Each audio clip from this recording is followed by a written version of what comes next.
right here, longitudinal and longitudinal. This is the throat, this is the wrap, this is the transverse. Drive, slip and drive duct. This is the flat S-lock is going to be hammered over this to connect it to another, and the drive cleat is going to be hammered between two joining pieces of this. Like you picture another one coming up and turning the same way. Drive there, same with that. This is a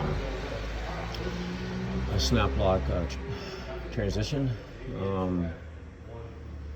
with slip and drive on the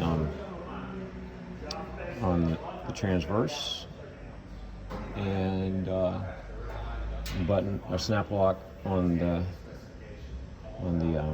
longitudinal.